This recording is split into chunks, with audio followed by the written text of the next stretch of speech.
एक बार की बात है, गौतम बुद्ध अपने शिष्यों के साथ बैठे हुए थे। तभी उनमें से एक शिष्य खड़ा हुआ और बोला, बुद्ध जी, आज शिक्षा पे कोई उपदेश दे दीजिए।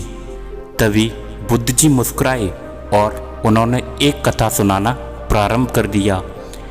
एक गुरुकुल में विद्यार्थियों को सैलाब उमड़ा हुआ था, क्योंकि उस दिन गुरुकुल में परीक्षा का परिणाम घोषित होने जा रहा था। कई छात्र प्रसन्न थे तो कई मुंह लटकाए भी खड़े हुए थे।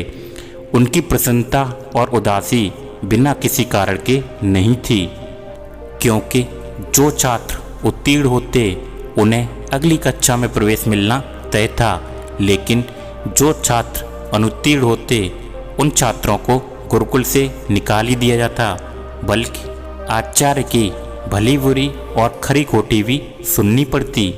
थोड़ी ही देर में एक आचार्य एक अनुत्तीर्ण शिष्य को डांट रहे थे, क्या रे मूर्ख, तू फिर से अनुत्तीर्ण हो गया? तुझे मैंने समय रहते समझाया था कि यदि इस बार उत्तीर्ण नहीं हुआ तो गुरुकुल से बाहर निकाल दिया जाएगा। विद्यार्थी चुपचाप सुन रहा था। उसने डरते डरते गुरुकुल के प्रधानाचार्य से निवेदन किया, आचार्य देव, मैंने अपनी तरफ से पूर्ण प्रयास किया, लेकिन निर्बल स्मरण शक्ति के कारण मैं जो कुछ भी याद रखता हूँ उसे थोड़ी ही देर में भूल जाता हूँ। कृपया करके मुझे एक अवसर देने की कृपा करें। तभी आचार्य बोले, यदि तुझे कुछ स्मरण ही नहीं रहता तो फिर तू कैसे उत्तीर्ण हो पाएगा, और तेरे विद्या अध्ययन करने का भी क्या लाभ होगा? यदि देवता भी तुझ पर कृपा करें तो भी तुझ जैसी जड़ बुद्धि को उत्तीर्ण नहीं करा सकते। यही सब कहते हुए उसे गुरुकुल से बाहर निकाल दिया गया। वहाँ बैठे सभी छात्र उस पे हंसने लगे। वो बेचारा भी अपना मुंह लटकाए हुए वहाँ से निकल गया।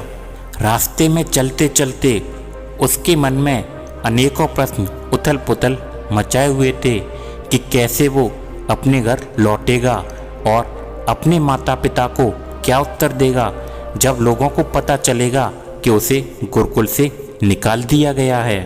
तब वो उन लोगों का सामना कैसे करेगा? उस शिष्य का हृदय बैठा हुआ जा रहा था।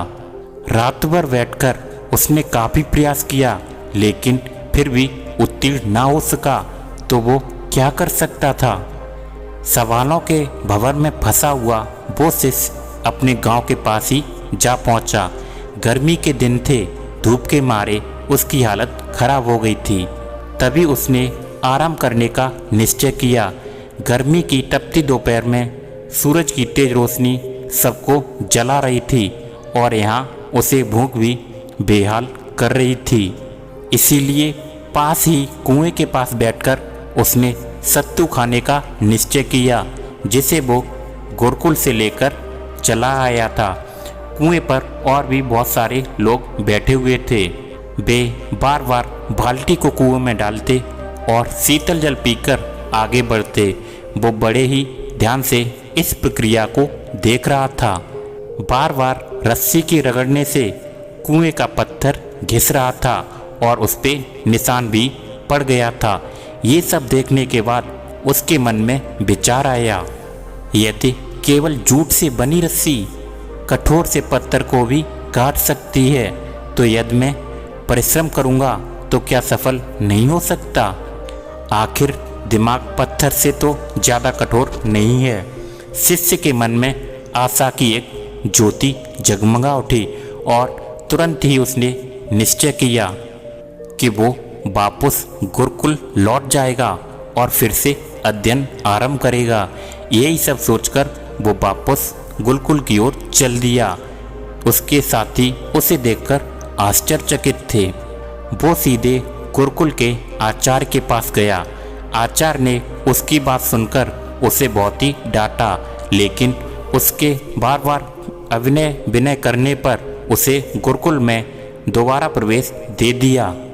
इस बार शिष्य ने अध्ययन में दिन रात एक कर दिया और जब परीक्षा का परिणाम आया तो संपूर्ण गुरुकुल हैरान था। वो शिष्य ना सिर्फ उत्तीर्ण हुआ बल्कि उसने संपूर्ण गुरुकुल में प्रथम स्थान हासिल किया। एक समय जड़ बुद्धि समझा जाने वाला ये बालक आगे चलकर संसद का बहुत बड़ा विद्वान बना। उसने कई ग्रंथों की रचना भी की।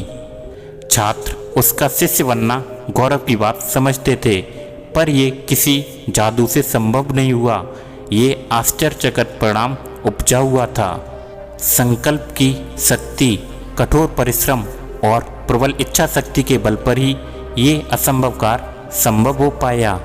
तो इस कहानी से हमें यही सीख मिलती है कि हम अपने जीवन में जो कुछ भी हासिल करना चाहते हैं उसे बहुत ही मेहनत और लगन के साथ उसका मंजिल का रास्ता तय करेंगे तो वो मंजिल हमें अवश्य मिलेगी।